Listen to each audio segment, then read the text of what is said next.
ઓહ, Gita phone કરી રહી છે. હેલો.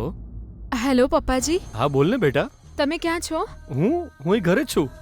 શું થયું? પપ્પાજી, એ તો મારે એક વાત કહેવી હતી, પણ તમે ગભરાતા નહીં.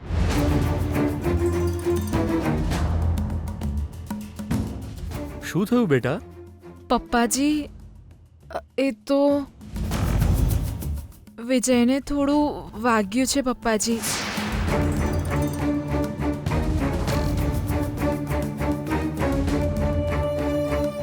એક મિનિટ ગીતા, હું તારો ફોટો ત્યાં ભૂલી ગયો છું.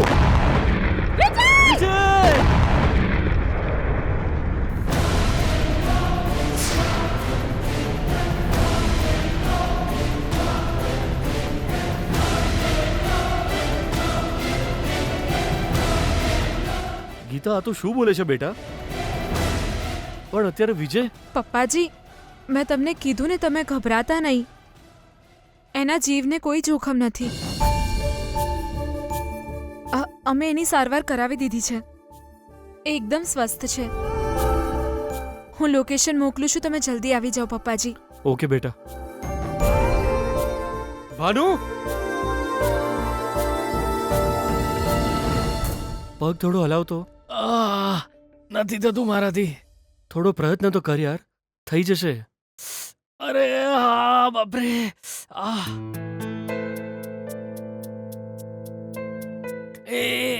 અરે મમ્મા, નથી થઈ રહ્યું. છોડી દે યાર, હું તો સહેજ પણ હલાવી નથી શકતો.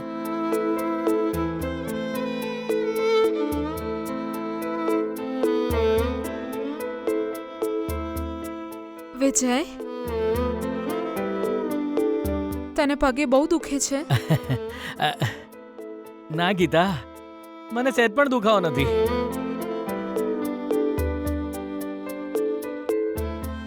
જૂઠું ના બોલ વિજય. તારો પગ નથી હલતો, તને દુખાવો થાય છે, મને ખબર છે. બિલકુલ નહીં. જો, હું મારો પગ ખસેડું છું.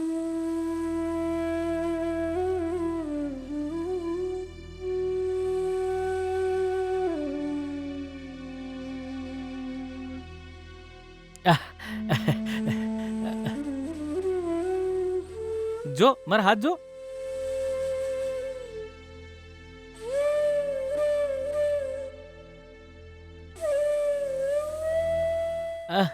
જોયું ને, જોયું ને, કઈ થયું નથી ગીતા, કઈ નથી થયું.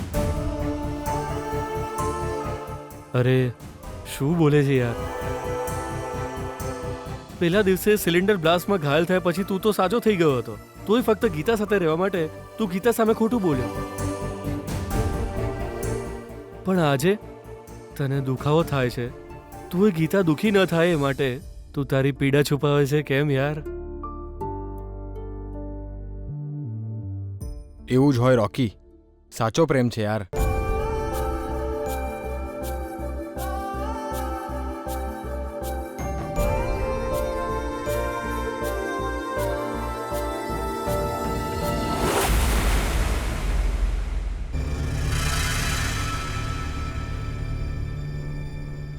ભાનુ, મને મારો દીકરો જોઈએ છે બસ. વિજય ફૂટપાથ પર સૂતો હતો ત્યારે પણ હું ચૂપ હતી. એ હોટેલમાં વેઇટર તરીકે કામ કરતો હતો ત્યારે પણ મેં સહન કર્યું.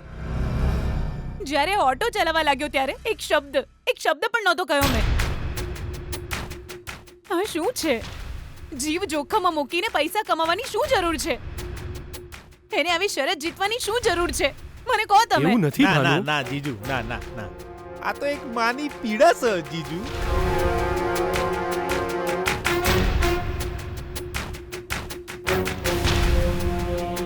બોલો ને, એ સમય મારે શું કરવું જોઈતું તું? વિજય મારી જિંદગી છે. એને કંઈ થઈ જાય તો મારામાં સહન કરવાની શક્તિ નથી. મને એ છોકરીની જરાય ચિંતા નથી. મને વિજયના પ્રેમ કરતા એના જીવની વધારે ચિંતા છે. હસતો રમતો અને ખુશ રહેતો વિજય મારી સામે રહેવો જોઈએ બસ. હું જીવનમાં બસ આટલું જ ઈચ્છું છું. આજે આપણે ગમે તે કરીને વિજયને ઘરે પાછો લઈ આવીએ બસ. ભાનુ મને પણ વાત કરવાની થોડી તક આપ. પહેલા આપણે ત્યાં જઈએ. ના બસ અહીંયા જ નિર્ણય થઈ જવો જોઈએ. તમે મને વચન આપો કે વિજયને આપણે આજે ઘરે લઈને જ જઈશું.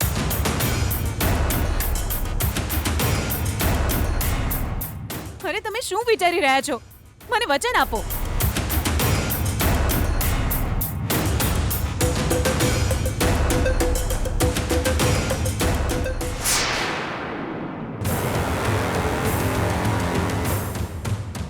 ઠીક છે ભાનુ, વિજયને ઘરે લઈ આવીશું.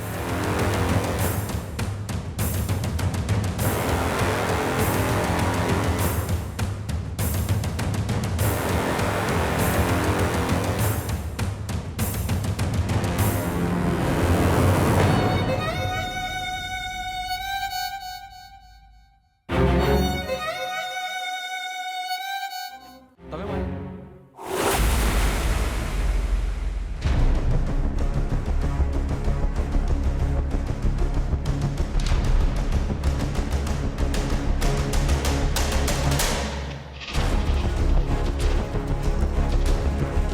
અરવિંદ, તમે બધા અહીં રાહ જુઓ.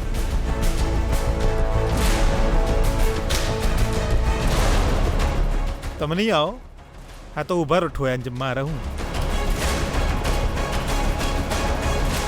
પપ્પાજી ગીતા, વિજય ક્યાં છે બેટા? એ અંદર છે પપ્પાજી. અરે બેટા, વિજયને બહુ વાગ્યું નથી ને? જો અમને ચિંતા ના થાય એટલે વિજયને સારું છે એમ કહીને તું અમારી સામે જુઠ્ઠું તો નથી બોલી રહી ને? અરે તમે અહીંયા ઊભા રહીને શું વિચારી રહ્યા છો? ચાલો જઈને આપણે વિજયને મળીએ. એક મિનિટ. પપ્પાજી, શું થયું ગીતા? પહેલા મારે કંઈક કહેવું છે. એ મારો ફોન આવી છે. સીતારા! ના ના જીજુ, એ તો અચાનક જ હું ઇમોશનલ થઈ ગયો ને એટલે ફ્લોમાં નીકળી ગયું. હારું, હવે એમ કે તું કહેવા હું માંગે છે? સૌથી પહેલા તો આપણે વિજય કઈ પરિસ્થિતિમાં છે એ જાણી લેવું જોઈએ. એ શ્શ, કુ. તું ચમ ચૂપ છે? હું કહેવા માંગસ તું? તારો બકવાસ સાંભળવા માટે અમે લોકો એકાને જ ઉભા રહીએ? અમને અંદર જવાનો કોઈ અધિકાર નહીં એમ કહેવા માંગસ તું? હે સીતારા! ઓ બાપા ભગવાન, હારું થયું મને તું રોકી બોલ દો બેટા. જીજુ. મને પામવાની ઘેલછામાં એણે પોતાનો જીવ જોખમમાં મૂક્યો હતો. એ તો સારું થયું કે અત્યારે એના જીવને કોઈ જોખમ નથી. એના મનમાં અત્યારે લાખ રૂપિયા કમાવાની, શરત જીતવાની ઈચ્છા સિવાય બીજું કંઈ જ નથી પપ્પાજી. એટલે જ મહેરબાની કરીને તમે એને આરામ કરવાનું કહેજો પપ્પાજી. જીવન મહત્વનું છે, એને આરામ કરવાનું કહેજો પપ્પાજી. ઓછામાં ઓછા 5 દિવસ આરામ કરે એવું સમજાવજો પપ્પાજી. સારું, ઠીક છે બેટા. અરે હા, એને જોઈને તમે કોઈ ગભરાતા નહીં. જો તમે ગભરાઈ જશો તો એ હિંમત હારી જશે. પ્લીઝ. ઓકે બેટા, હું ગભરાઈશ નહીં. આવો પપ્પાજી, ચલો અંદર જઈએ. સાંભળો, આજે આપણે આપણા વિજયને આપણી સાથે ઘરે લઈ જવાના છીએ ને?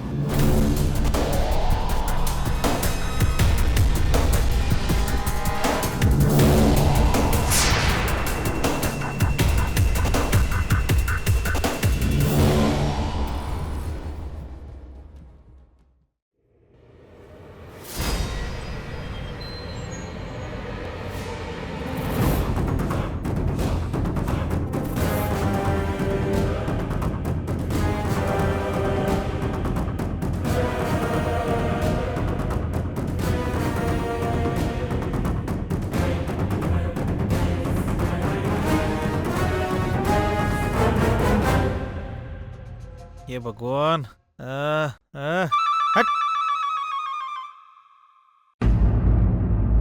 રોકી, તમે લોકો થોડી વાર બહાર જશો?